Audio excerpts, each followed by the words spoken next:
ডোরেমনের magical ডোরা cake বানাতে গিয়ে শুনি ঘরে মেহমান আসবে। দেখলেন তো ডোরেমনের ম্যাজিক। আসসালামু আলাইকুম এভরিওয়ান, সবাই কেমন আছেন? আশা করি সবাই অনেক বেশি ভালো আছেন। আমরাও ভালো আছি আলহামদুলিল্লাহ।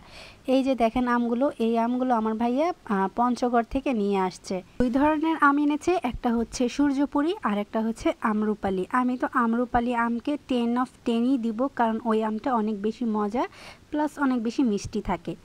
দেন আমি আম খাওয়া বাদ দিয়ে নিয়ে বসে পড়লাম ড্রাগন খেতে, কারণ ড্রাগন ইদানিং আমার অনেক বেশি ফেভারিট হয়ে গেছে। যখনই আম্মু ড্রাগন ফল কিনে নিয়ে আসে সবার আগে তো আমি বসে পড়ি খেতে। আর এখন ড্রাগন ফলের দামটাও অনেকটা কমে গেছে, তাই আর কি আম্মু ঘন ঘনই নিয়ে আসতেছে আমার জন্য। আর কিছুক্ষণ পর আম্মু আম কেটে দিছে। এটা হচ্ছে সূর্যপুরি আম। আমগুলো তেমন একটা আমি পছন্দ করব না, কারণ এটা না টক লাগে না মিষ্টি লাগে, মানে কেমন একটা জানি ফ্লেভার খুবই অন্যরকম টাইপ, তেমন একটা মজাও লাগতেছিল না। বাট আমরুপালিটা একদম বেস্ট ছিল। যাই হোক, অনেকদিন ধরে ভাবতেছিলাম ডোরা কেক তৈরি করব, আর এদিক দিয়ে মাহাদিও পাগল হয়ে গেছে, তাই ভাবলাম আজকেই করে ফেলি। তো এখানে আমি একদম রুম টেম্পারেচারে থাকা 2টা ডিম নিয়ে নিলাম। ডিমগুলো কিন্তু একদম নর্মাল হতে হবে। এরপর এতে দিয়ে দিলাম পরিমাণ মতো চিনি, আমি যতটুকু মিষ্টি পছন্দ করি আর কি।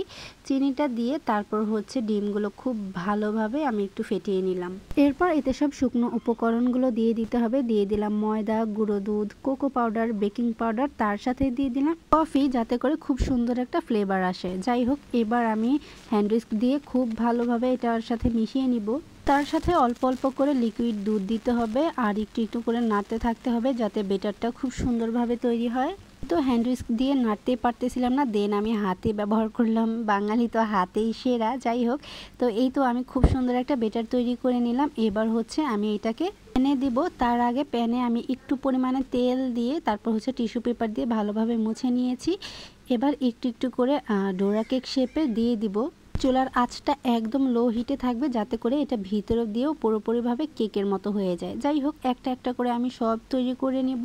এর মধ্যেই আব্বু কল দিয়ে বলতেছে আমাদের ঘরে গেস্ট আসতেছে, সব কিছু যেন গুছিয়ে রাখি।